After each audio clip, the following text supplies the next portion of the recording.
since I've been redoing my dining room furniture. I have several things disassembled here, and I've already stripped most everything. And I have a chair here that has a little nick in it that needs to be fixed, and probably a few other things that I might find here. And I've got this all stripped down and cleaned off, and I need to sand now.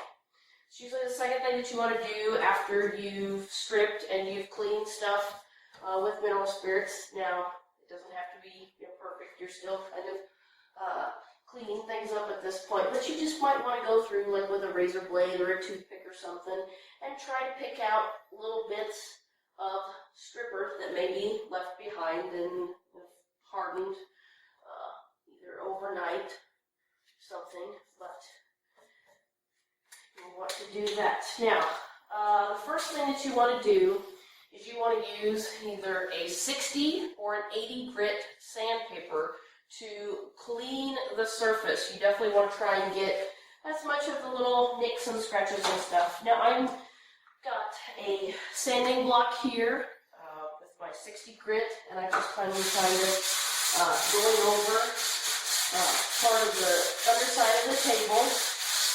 As you can see, I'm starting to get out several of the little bit stuff. My daughter had taken a crayon to various parts of this. And one important thing that you'll notice here is the table is completely disassembled. This is actually a support piece that goes underneath the tabletop, and the legs go in here. You want to take everything apart. You want to deconstruct as much as possible.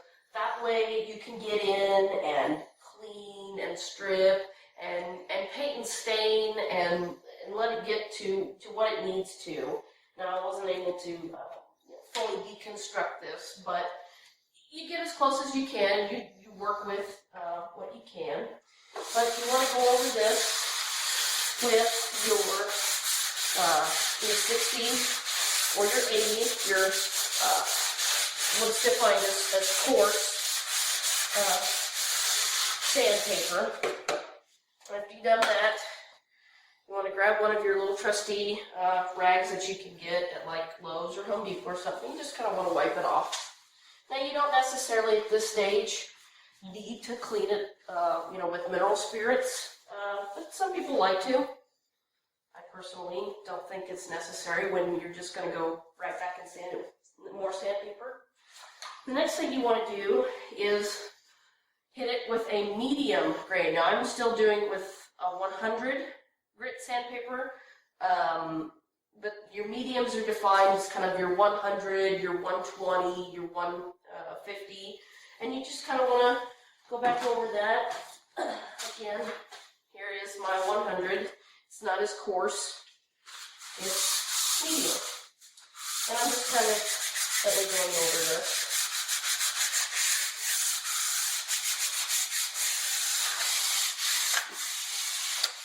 So I'm going to clean as much, at least off of this side, as possible. Now, I'm doing this with my hand, but of course you can go out there and you can get your electric sanders, your orbital sanders, things like that nature, and they'll definitely make things go a lot faster. But for some of these in tight places stuff, you'll definitely want to use a paper or like a styrofoam block. I don't think I have one right there right now. I'm sorry. I'll show you.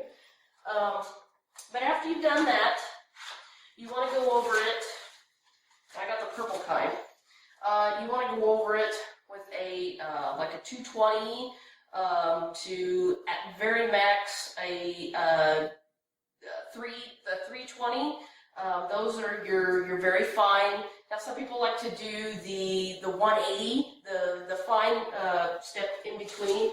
But I found here, since this is ash, I believe, and I can feel most of this is all right. So you'll just want to take your 220 and go over it.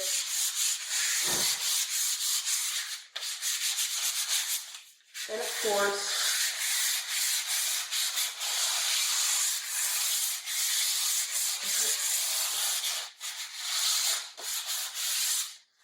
Of course, it feels really, really smooth and almost ready for the finishing touches. Now with things like nicks or cuts or scrapes or any repairs that you need to do to the wood, like this one, I've got a minor defect here and you really can't tell. Right there.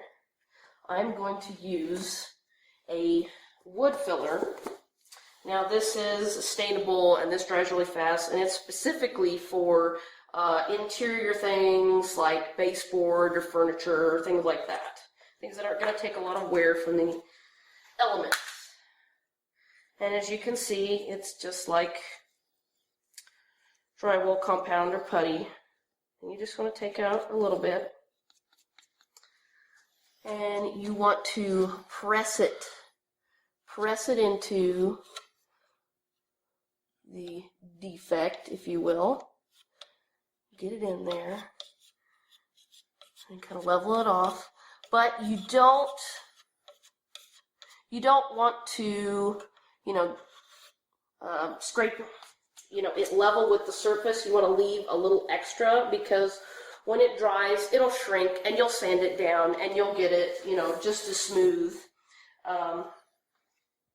as the regular wood. Now, when this is dry, you will want to go over it with the 100 or the 120 or the 150. You want to go over it with the medium, and then you want to follow it up with the 180 if you choose to do that, or the definitely with the 220. And I think that pretty much covers up sanding and repairing. Oh, there's one thing. If you need it for major problems, this is also the stage where you want to put in your wood glue. You definitely want to have some type of toothpick or something to help work the glue into the gouge or whatever you're trying to repair in the wood. The other thing that I've noticed when you're doing round repairs, like I've done a repair here on this chair that I did the glue and I'm going to stick the putty in it, is that you want to put your glue in there, and if you don't have like a clamp or something, some kind of thread or twine works really good to just wrap it around and hold it tight, and then that way you're not trying to slap duct tape or something like that that's going to have a lot of goop on it that you would have to go back to your stripper for to get off. That it works really well if you can get just something as simple as string or even fishing line, whatever you might have in the garage, to just wrap around it to hold it tight, and it's not going to leave any nasty goop. So, hope you learned something from this, and maybe you'll join us for staining.